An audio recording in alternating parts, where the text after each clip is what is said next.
illegally attempting to acquire Ghanaian passports.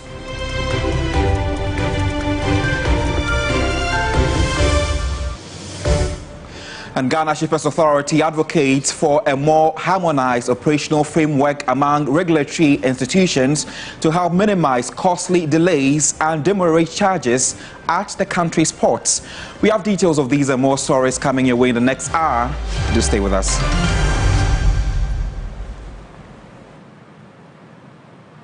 Welcome once again to the bulletin. We start from here. President Mahama has warned the metropolitan, municipal and district chief executives across the country to take serious the issues of sanitation.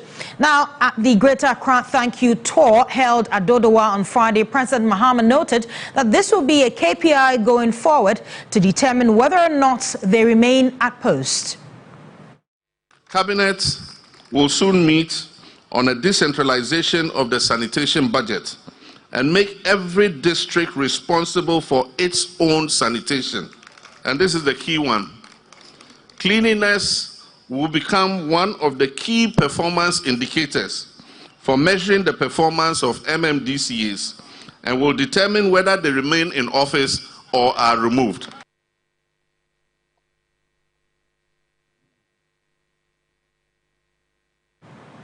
Well, Dr. Richard Fiadomo is the president of the Chamber of Local Government, Chalok, and he is joining us with more details on this. Doctor, how effective do you think it is to tie the performance of MMDCs to sanitation outcomes? Thank you very much, and greetings to all your cherished viewers and listeners. For me, I think this is going to be the most effective way of having to deal with sanitation in this country. In the not too distant past, what we realized was that sanitation was technically and virtually taken away from the assemblies and was being managed by Zoom Lion. Right. It is not as if Zoom Lion does not have the capacity, but we do not see the effect the way we had to see it. So now, sanitation is a key and a core local government function. So if you have a situation whereby the assemblies themselves do not have direct control over sanitation issues and it has to be dealt with by a third party, that is why we saw what we saw in the past. So for me, I think this is a very thoroughly thought through process, and I believe that this is the way out if we want to have the assemblies take commanding heights in dealing with sanitation in this country. Well, you say that this is good. Do you believe that local assemblies have the capacity and the resources to meet that criteria? Yeah, listening to the president critically, you could see that there is going to be a budget that will purposely be geared towards sanitation. So this is going to be an amount that will be used for sanitation, and no chief executive has the right to divert or misappropriate that funds to do any other thing apart from sanitation. So you will not have any excuse, for Christ's sake, to now come and say that we are not able to meet the sanitation needs of the particular district because there are no funds. Once the funds are available, the funds must be used for its intended purpose, and sanitation issues will be overcome. The assemblies have the capacity. In the past, it was because it has to be privatized and not because the assemblies wanted it to be privatized, but there was an unseen hand somewhere forcing them to privatize sanitation and give it to Zoom Lion. So now, my understanding from what the president has said is that Zoom Lion is no longer going to be in charge of sanitation at the assemblies, and assemblies have what it takes to take over and make sure that our cities, our communities, and our local areas are very clean. And what role should citizens and community leaders play in supporting these MMDCs to meet these standards? Of course, we also have a responsibility to make sure that we keep our surroundings clean. Right. We have a responsibility to ensure that when people are, as it were, polluting or making our communities unclean, we have a responsibility to make sure that we draw their attention to it. And last but not least, we have a responsibility to ensure that we make sure that the monthly sanitation that is done, initiated by the local government ministry through the assemblies, we participate in it fully, and over time our cities, communities and local areas become clean. Right, many thanks for your time on this story. And Dr. Fiadomo is the president of the Chamber of Local Government, Chalok. He's been speaking to us on the issues of sanitation as mentioned by the President, John Dramani Mahama. Godwin. We move on to other stories. The Environmental Protection Agency has warned that continuous reliance on plastics and its poor waste disposal could lead to a surge in non-communicable diseases and further destruction of the natural ecosystems. The Eastern Regional Director, Sydney Owusu-Dansu, raised concerns over the increasing environmental and health risk posed by the unchecked plastic waste. Take a look. Every day, an estimated 3,000 metric tons of plastic waste are carelessly dumped into the environment, much of it clogging drains and water channels without regard for the long-term damage it causes. Wetlands, rivers, and entire ecosystems are also being endangered. It is not just the environment, human lives are at risk, from contaminated water to respiratory issues caused by burning plastics. The dangers are real. The additives that are used in plastic production, like bisphenol A, has a lot of health impacts on us as humans and fishes. It can even cause cancers, I'm told. It can even cause infertility, both among men and women.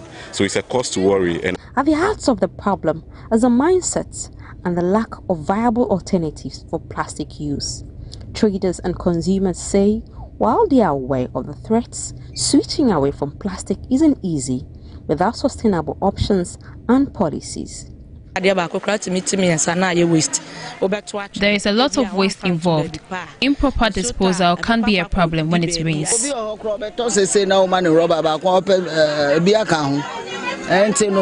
Some people want 2 or more rubbers when they buy something. My question is, what will plastic traders do when we stop buying from them?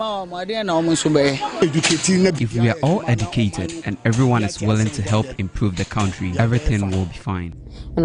In response, the EPA has stepped up its community outreach, educating market women, shop owners, and consumers.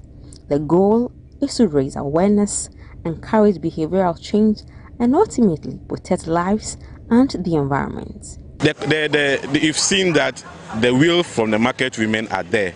It's the customers or those of us who go and buy from them that are the problem. Everybody goes and wants something in peace and in rubber. So if the customer can change our attitude or have a reorientation of what we want to do and what we want to achieve, I think largely the market women are receptive and they are ready for change. So the National Plastic Management Policy was revised in 2020 to manage plastics and contribute to natural capital and environmental protection, among others. But effort has not yielded much result. The United Nations Sustainable Development Goal 12, Target 5, enjoins governments to substantially reduce plastic waste generation through prevention, reduction, recycling, and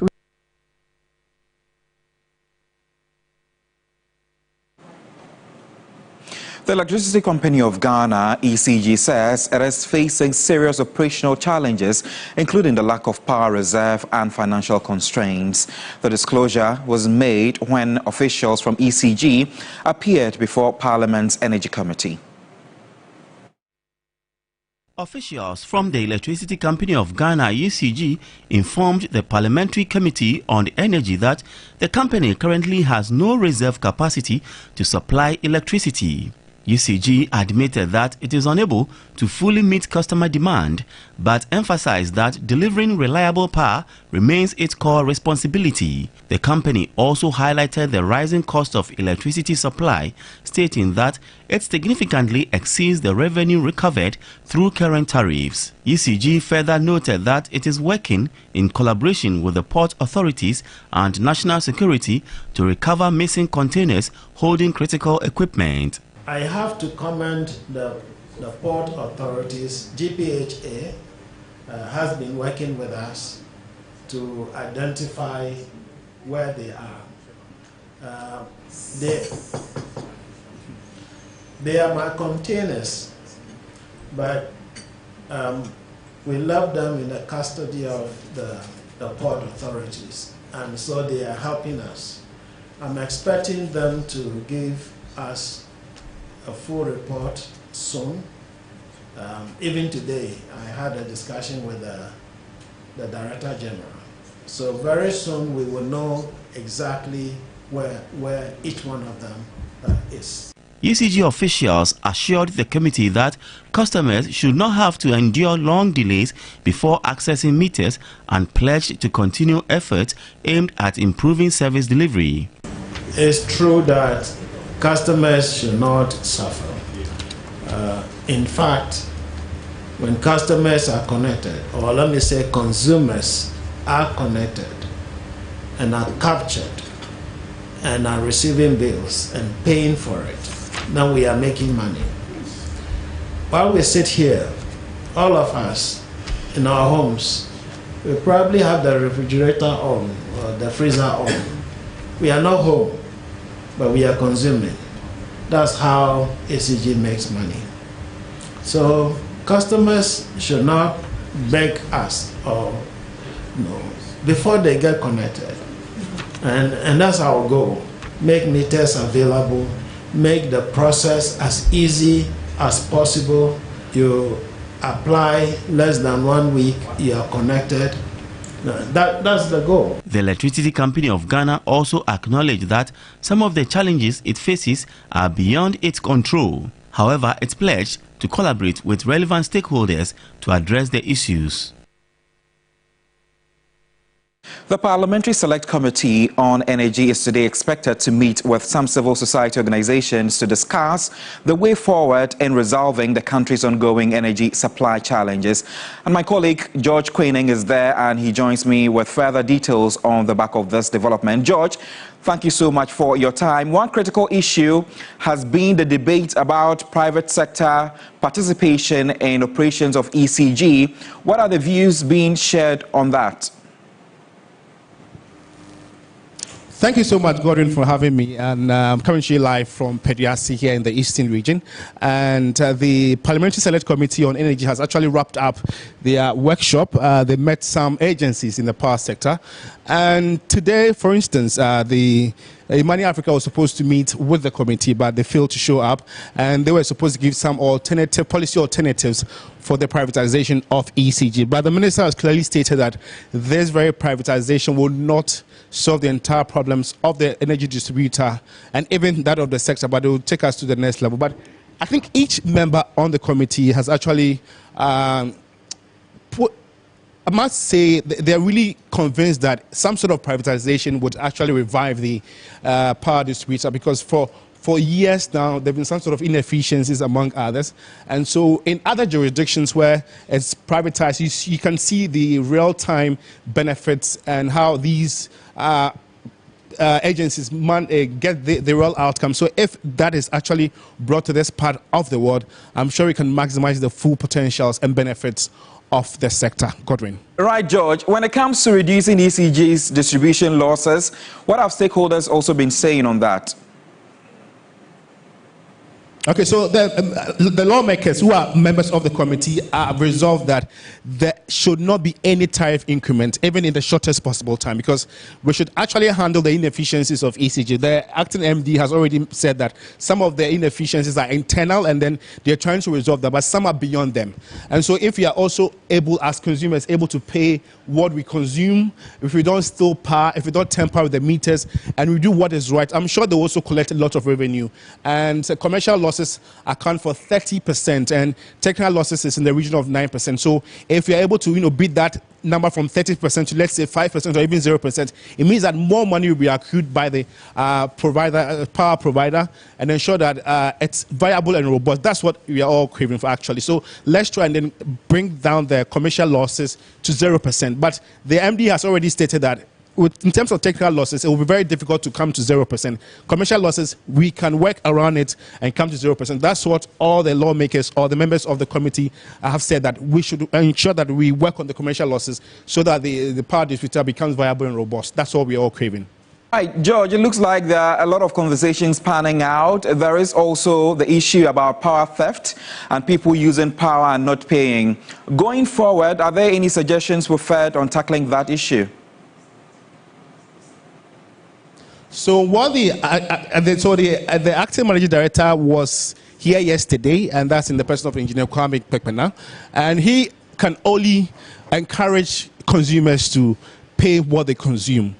he can only, and then what the lawmakers have actually resolved to do is the fact that if there should be any overhaul of laws or even there existing legislation that should make them robust, then they should actually let the lawmakers know, because at the end of the day, whatever has been discussed here is going to Parliament, will be put into good use and all that. So if there's supposed to be an overhaul of their amendments or even amendments of laws, their existing laws, to make them viable, let them know so that they can do something about it. So clearly, they can encourage and also ensure that the lawmakers take or make amendments to these laws to ensure that some of these things, of course, it's a crime that if you steal energy, you'll be arrested or anything. But if it can go beyond, maybe beyond the arrest, there can be other punitive measures in place. So if those are amended, I'm sure it will make it very deterrent enough for people not to, bypass, meters or even steal power. Quinning is my colleague, and thank you so much for those details, Judith. Absolutely. Now in Ghana, many workers face hazardous conditions that put their health and lives at risk. The system has forced many of the workforce to prioritize their livelihoods over their safety, leaving them vulnerable to injuries, illnesses, and even death. Now, as we mark the Labour Month of May, my colleague Sarah Penkro explores the working condition of the Ghanaian worker.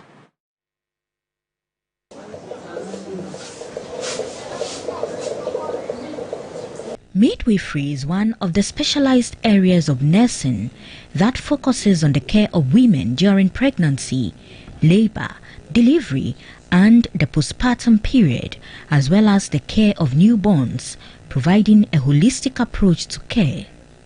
However, several research documents have proven the stressful nature of the practice, with non-adjustable delivery beds leading to musculoskeletal disorders and health complications for them. 55-year-old Madame Letitia Asaba Atia has been practicing midwifery for over 20 years. She, along with other colleague midwives, have suffered from spondylosis disorder during delivery due to the use of non-adjustable delivery beds in most health facilities across the country. She demonstrated the posture in which they operate as midwives. But as you see, this bed is not adjustable one. And most of the facilities, this is what we have. If it is delivering the baby, you can be like this for, let's say, 10 minutes or so. But that is not all. When you bring the baby out, you have to work on the woman, especially if there's bleeding. If the woman to get a tear, as for tear, you can use 1 hour depending on the degrees. The only thing you can do is to raise yourself small. Look, even as at now that I'm demonstrating, I'm feeling it. As president of the National Association of Registered Midwives Ghana, she's concerned that younger midwives in the practice are also being affected, advocating for improved conditions of service. Most of the midwives have retired with spondylosis. I delivered a baby of 4.3. Before I brought the baby out, I had my ear. I couldn't move again, so they held me. It took me a year, and it's affecting the young ones too. Teaching is also one of the jobs characterized by musculoskeletal disorders. Meet 70-year-old Jonathan Latte, aka Teacher Lash, a retired primary teacher with 30 years of experience. He battles partial blindness as well as pain in his right arm, which he mostly used to write on the board. He has already had surgery on the left eye and is awaiting a second surgery on the right. We were using chalk. See, cleaning the chalk board, you see the dust. You see, these are some of the things. So when I went to the hospital, they asked what was my occupation. And I told them I was a teacher and I have taught for almost 35, 38 years. He wants employers to prioritize accommodation for teachers. A teacher comes up from training college and he or she is being posted to, I think, from training college and he or she is being posted to, I think, other regions, not Greater Accra. Then you see that the teacher is going to face accommodation. Teachers don't want to go to the regions to go and perform their duties well. Many workers have to labor for long hours under very poor working conditions, which well-being, all while earning very low wages. If you take Section 9 of the Labour Act 2003 Act 651, it enjoins employers to protect the interests of working people in all respects. Now, the same law, under Section 11 of the same Act 651, it enjoins workers themselves to be conscious of their health and safety of their own colleagues that they work together with. Labour consultant Austin Gami would like the health and safety law amended while encouraging workers to use the labour law. Our labour law says if you are a worker and you go to work and you see evidence or some suspicion that there is something that could lead to such a disaster, get yourself out of the working place without permission of your employer. And the law says you are protected. The employer has no right to dismiss or terminate you. Every job has its hazards, but a conducive and safe environment reduces one's level of risk.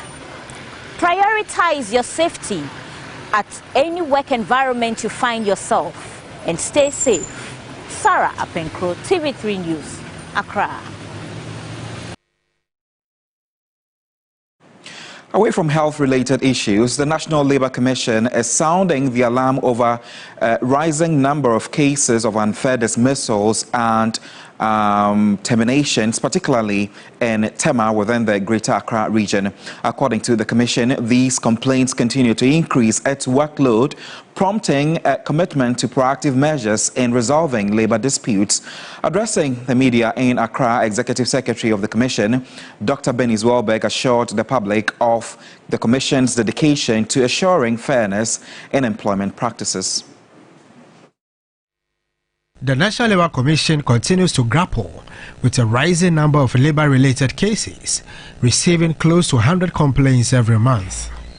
Figures indicate that over the past 2 years, the Commission has handled more than 2,000 cases, with a total exceeding 6,000 in the last decade. Most of these involve unfair dismissals, wrongful termination and labour rights violations. Beyond individual disputes, the public sector has also seen numerous strikes and labour unrest, compounding the Commission's workload and challenges. In response, the Commission has decentralized its adjudication processes, expanding across the country to address cases more efficiently. To further enhance its effectiveness, committees have been established in key regions, including Ashanti, Greater Accra and Western, to spearhead labour resolutions. The Executive Secretary of the National Labour Commission, Dr. Benny Zwelberg, emphasized the critical role of these committees, while acknowledging that Tema in the Greater Accra region continues to record a significant number of labour disputes.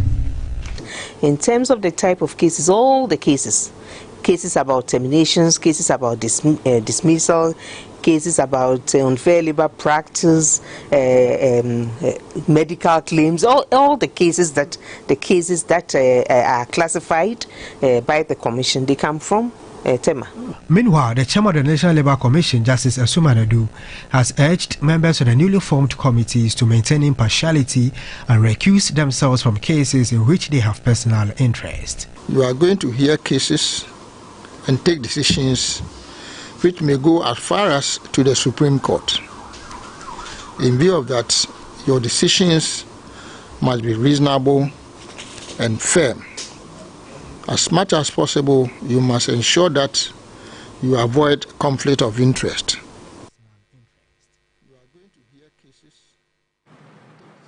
Now, another news, several foreigners have been blacklisted for attempting to acquire Ghanaian passports. A recent visit by the Parliamentary Select Committee on Foreign Affairs to the Passport Office revealed that majority of the culprits are Nigerians, with other nationals from Togo and Niger. A report by Beatrice Ajokosoa.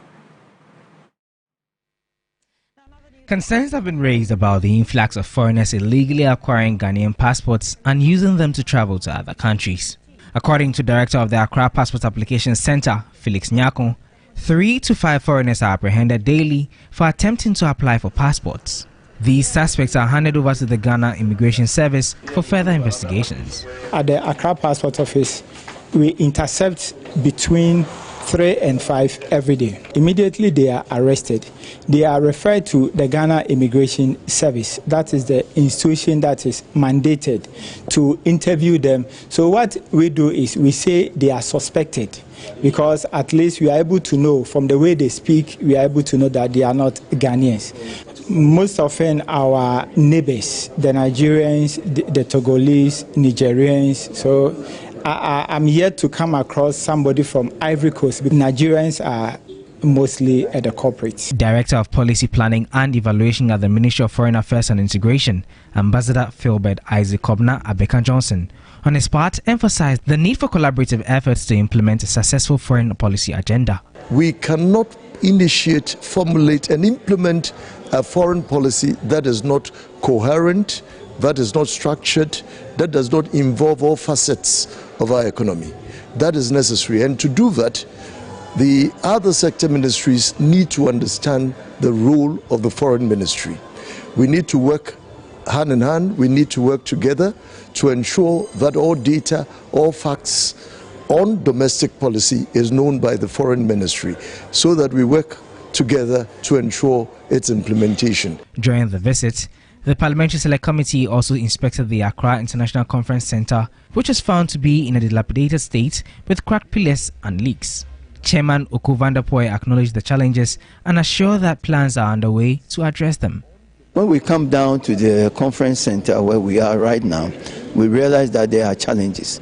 There are challenges that have existed over the years, and today we have come to see that the challenges still exist. So we are waiting for the necessary recommendations, the reports, and we will work with the ministry to ensure what needs to be done to improve this place. We cannot take the safety of our people for granted. So we will focus on that. We will work with the ministry to see that we ensure the necessary improvements that needs to happen. Majority Chief Whip and Member of Parliament for South Dai, Roxanne Nelson Dafiamekwa, says the current trend of rise of the cedi against the dollar is due to deliberate policies instituted by government. Speaking on TV3's Key Point, Dafiamekwa noted that Finance Minister Dr. Cassiel Atuforsen and Governor of the Bank of Ghana, Dr. Johnson Esiama, should be credited for the quick rise in the dollar against the cedi. From the good things that are happening, can you shorten that? Can you abridge that time for us? Can you, for instance, tell us within 14 days?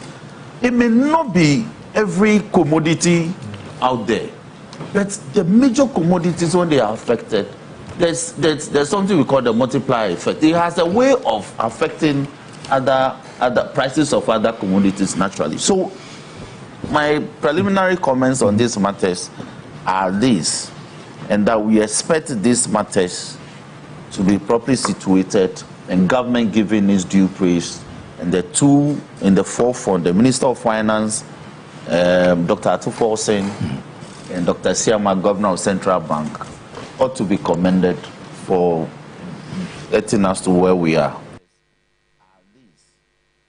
Now, financial analyst Joe Jackson has touted the ability of the gold board to sustain the current appreciation of the value of the cedi against the US dollar.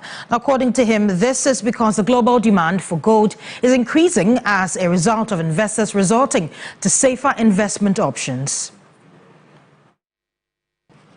So, number one, the dollar is in trouble. In fact, yesterday, they've downgraded U.S. credit. International rating agencies have downgraded U.S. credit. So the factors have aligned for us. Two, the price of oil has been falling. Today, I believe, or this week, we'll see even our own pumps show a reduction in price. The third thing is this, that this same instability, global cost, has meant that investors have moved their money from dollar and other currencies into gold. because they are looking for somewhere safe. They move their money into gold. Now, moving your money, first of all, gold, anyway, for the past 8 years has outperformed the dollar. Watching Weekend Central, we're going for a very fast break. When we're back, we have more news for you. Do stay.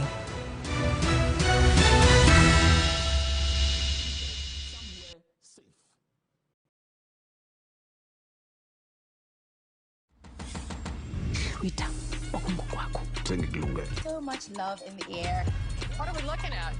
Thank you guys for joining us for this unforgettable night. Paw Patrol is on a roll. It's Max Verstappen in the lead. The megastar is here. Absolutely sensational. Let's go! Just taking a trip down memory lane. Get unbelievable entertainment that is unbelievably easy to own. Get and stay connected to DSTV. Everybody knows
Intelligence through data sharing and enhanced cross-border surveillance, health research and timely response, Ghana and Africa Center for Disease Control and Prevention, Africa CDC, have signed a data sharing agreement.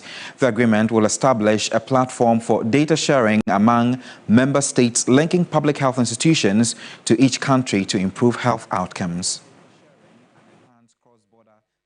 The Africa Center for Disease Control, Africa CDC, has played a pivotal role in connecting Ghana's Ministry of Health with key development partners and continental health initiatives. Africa CDC has supported Ghana's health policies and programs by providing essential technical assistance. It has also been instrumental in enhancing the country's capacity to manage public health emergencies. For decades, data sharing has been a cornerstone of initiatives led by Africa CDC in partnership with African Union member states, including Ghana. During the official signing of the agreement in Accra, the Minister of Health, Kwabena Minta Akando, emphasized the significance of the platform. Ghana has been playing a leading role when it comes to health security. As I speak to you now, Your Excellency, as you are aware, the School of Public Health at the University of Ghana is currently the center for training epidemiologists in the sub-region. That said, there are other areas that I think we can continue to collaborate so that we can build on whatever we have achieved. That is strengthening epidemic intelligence through data sharing and cross-border surveillance. The Director General of Africa CDC, Dr. Jean Kassia, is calling on African leaders to engage in deeper collaboration to drive regional development independent of Western support. When we talk about local manufacturing, as the Minister said, people are bringing two major issues: regulatory aspect and market. And to overcome the market issue, we created the African Food Procurement Mechanism. Why are we not moving? These efforts are expected to strengthen data sharing, drive better decision making, and improve health outcomes across the continent. Now, the board chairman of the Ghana Cocoa Board, Samuel Ofosu-Ampofo, has promised the board to resolve and restore the cocoa sector to its dignity, global competitiveness and profitability. Now, the Cocoa Board's current total debt is set to have risen to 2.6 billion cedis, up from 400 million cedis in 2017. Swearing in the board chairman and members of the Ghana Cocoa Board, Energy Minister John Jinapor said the gross mismanagement of the sector over the last 8 years is worrying and a lot of work would have to be done to improve the situation. From a debt of about 400 million in 2017, the debt is projected now at about 2.6 billion. That is very worrying, and all of us ought to be very, very concerned about the state of Cocoa Board. A lot of work has to be done in terms of trimming your costs, bringing about efficiency, and ensuring that we deal particularly with what Cocoa Board was established to do. The Minister of Finance, Dr. Kassia Latoforsen, who also sits on the board as a member, said his outfit is poised to ensure increased production of cocoa. The Ministry of Finance is working with the Ministry of Lands and Natural Resources, and we intend to acquire up to 200,000 hectares of cocoa lands. We'll acquire it in the form of landmarks, and we'll work with Ghana Cocoa Board so that we can attract plantation farmers.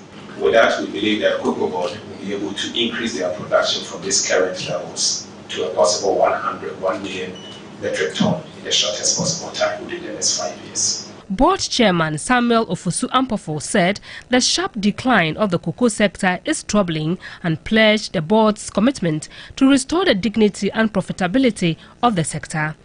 As part of our cocoa rehabilitation agenda, we believe this is the time to research, retool, and re-enrich. To support this vision, we will ensure that young farmers have access to modern equipment, technology, and training that reduces the burden of labor and enhance productivity. We will again see the full implementation of the Cocoa Farmers Pension Scheme, a groundbreaking initiative and visionary policy by His Excellency John Dramani Mahama. For the first time, the Finance Minister and the Governor of the Bank of Ghana are members of the Cocoa Board.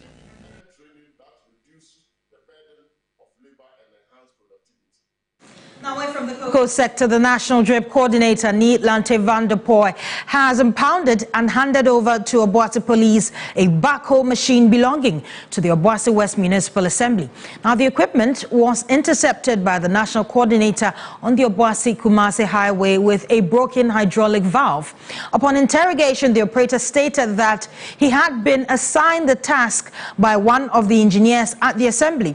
Unconvinced by the explanation, the National Coordinator called in the Obuasi Police to arrest the operator and take possession of the machine for further investigation. He urged the general public to take an interest in how these machines are utilized.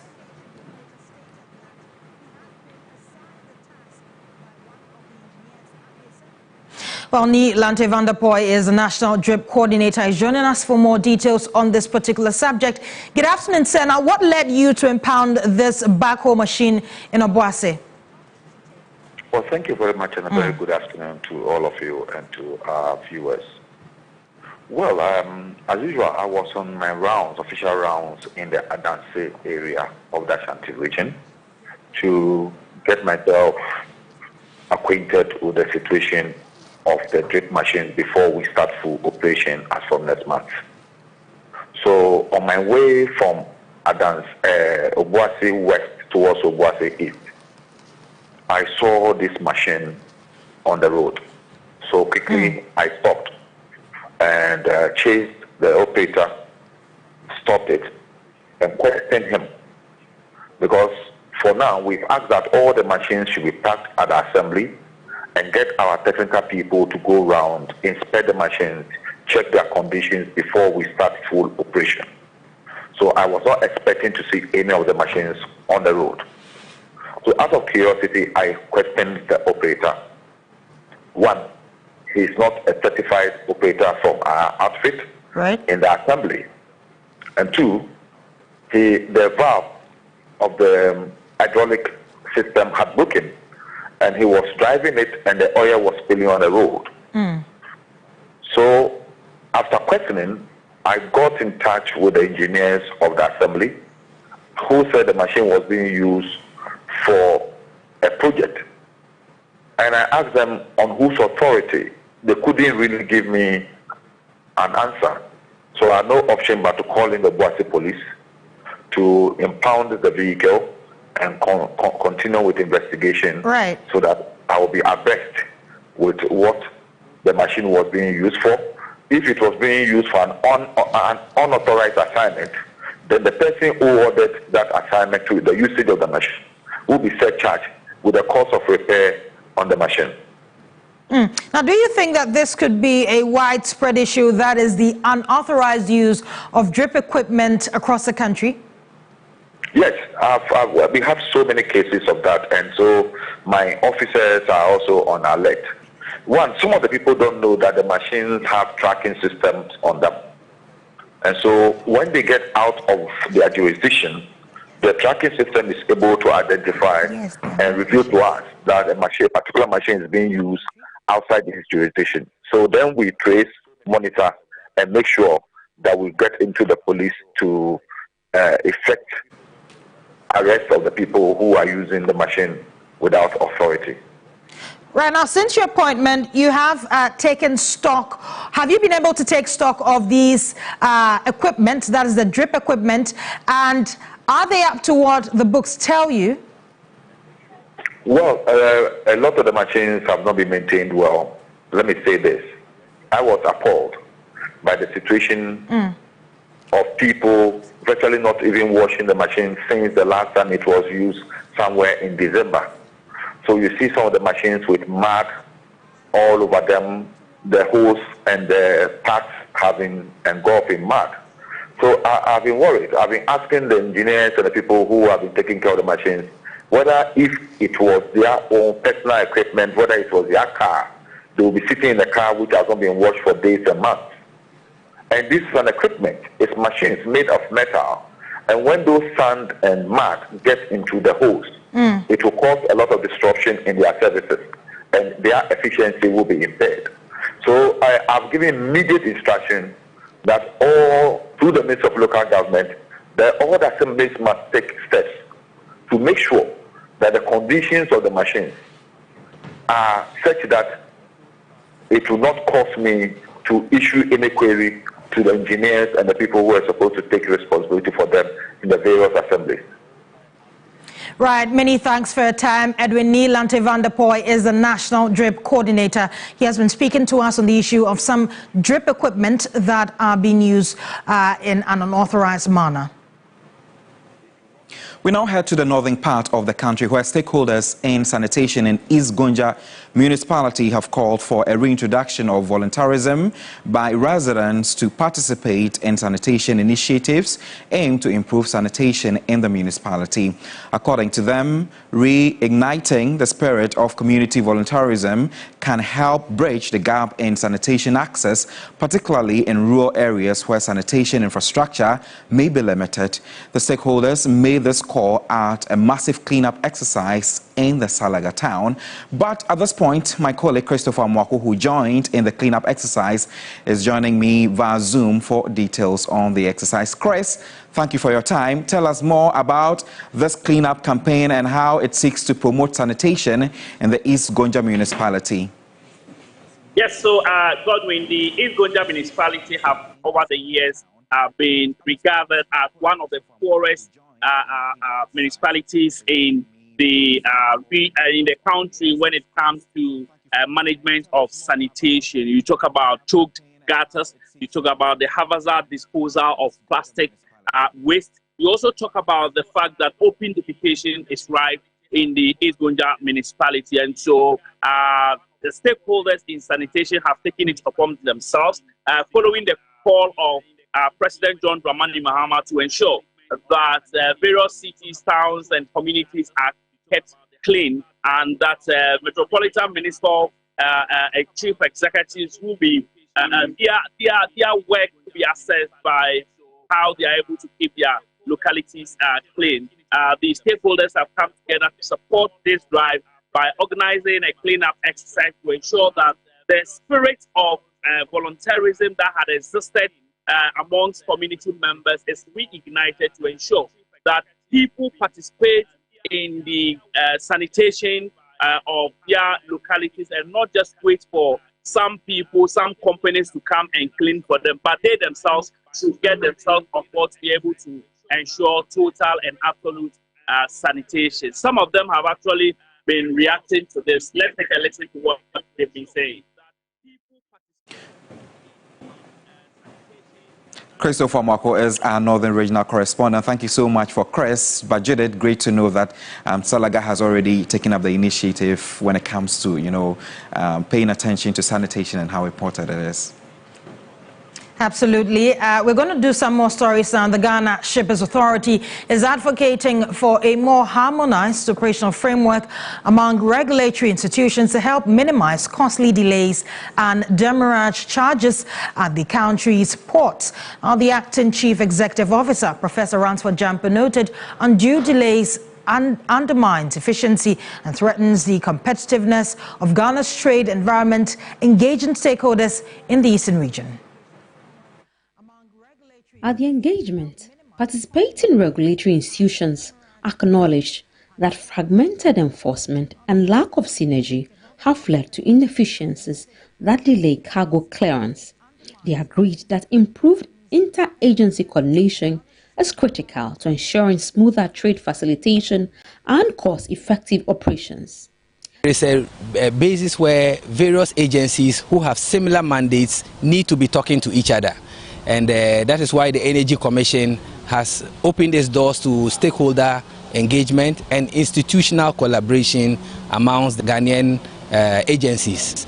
It's important to trade, but we cannot also open the market for, informal trade that is not genuine. Together, we can make sure that no one is impeding trade. Every trade that is coming into the country is compliant as well, and then the country can develop as a whole. You are not safe at all. Using twist belts at the port, you see most of these containers don't have twist belts. You don't package them well. And so on the road, whether pedestrian, cyclist, driver, you are at risk. Acting Chief Executive Officer of the Ghana Shippers Authority, Professor Ransford Jampo, emphasized that the prolonged time taken to clear goods, often due to duplicating inspections and overlapping regulatory mandates, continue to impose heavy costs on businesses and the trading community. He said effort would be made to push for the introduction of a joint inspection team to streamline regulatory oversight and drastically cut down unnecessary hold-ups at the ports. We'll bring it to the fore that, look, do you know that there is an arrangement that would allow a joint inspection of shipments or of wares, such that all the agencies that are supposed to be inspecting will just go and do so at a go, so that we wouldn't have delays and incur cost to shippers, to ensuring that the cost of doing business in Ghana is lowered. We protect the interest of shippers, protect the interest of shipping service providers.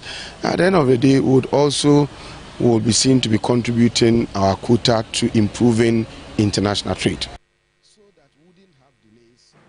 This is Weekend Central live from our studios here at Adesa Wekanda and Accra. We're going for a very short break. Stay with us. We have more for you.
We turn our attention to health again. The Western Regional Health Directorate has initiated a massive screening program for 66,000 individuals driven by a concerning surge in hypertension cases. The region recorded a rise from 2.16% in 2023 and 3.19% in 2024, alarming healthcare professionals. Hypertension poses a hidden threat to Ghana's development. Damaging organs like the heart, brain and kidneys, the strain on the healthcare system and economy is significant. In the Western region, there has been a notable increase in hypertension cases from 2.16% in 2023 to 3.19% in 2024, as reported by the Acting Regional Health Director, Gifty Amugi. But we know that there are still people in our vicinities who have not yet checked their blood pressure, because we keep on getting clients coming in. They will come and it's already in the level of maybe a stroke, hemorrhagic stroke, cardiac failure and all that. And then you can trace it to hypertension. So this year, what we are doing is that we want to use this celebration to go around the whole of Western region, every community, every social gathering, everywhere that people gather, and even in homes, to ensure that we screen each and every person above 18 years for hypertension. We are poised to screen over 66,000 people. A review of blood pressure checking habits reveals low voluntary checking rates, with many individuals only getting checked when they fall ill and visit the hospital. Most of the time, when I'm not feeling well, that's why I go to the hospital and they check my BP. Whenever I get the opportunity to go to the hospital, I used to check. But I just check to see if I'm within range. May 17 is World Hypertension Day, with the theme Measure Your Blood Pressure Accurately, Control It, Live Longer. To commemorate the day, Media Generals Connect FM collaborated with Top Up Pharmacy to host a free hypertension screening and awareness event on Friday, where many received free screenings and learned about prevention strategies. Realize that sometimes people are walking about with BPs of let's say about 240s and they are fine. It's not something that you really have any symptoms like when you have malaria, you have all these body aches and headaches. But this one will come with just one time and then you have a stroke or you have a heart attack and you are just down. So we decided that it's something that people need to know their numbers. That's why you see in us as our t-shirt that reversing that it's not just a number, it's your health. So when you know these numbers, you get to understand that this is what I have to take. These are the precautions that we have to take to make sure that your health is in good shape. Meanwhile, the Western Regional Minister Joseph Nelson and the Western Regional Health Directorate have launched the Measure 1 Million initiative, which invites citizens aged 18 years and above to participate in free blood pressure screenings, with a target of screening about 66,000 individuals in the Western region. As your regional minister, I'm committed to supporting this initiative and ensuring its success. I call on all citizens, particularly those aged 18 years and above, to take advantage of these screening exercises and know their blood pressure status. Hypertension is a silent killer, as we were told earlier, but it can be managed with early detection and proper treatment.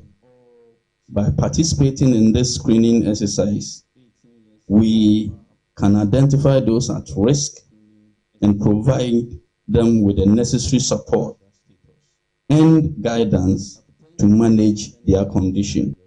Irama Smith, TV3 News, Takrady. World Hypertension Day. This story is actually convincing me to hit the gym again. You need to. When was the oh wow. You need to. You couldn't wait for me to say that. Is it that bad? Oh no, it's not. It's not. It's not. But we all need to hit the gym anyway. Of course. When was the last time you visited the gym? Maybe 2 months ago. Because I know that one of the things you would need to do regularly is to exercise, reduce the intake of salt, alcohol, and also get enough sleep as well. When you practice all of these, you can be able to lower your chances of getting hypertension. It's been a pleasure always coming your way, serving you with latest in the world of news. I'm Gonja.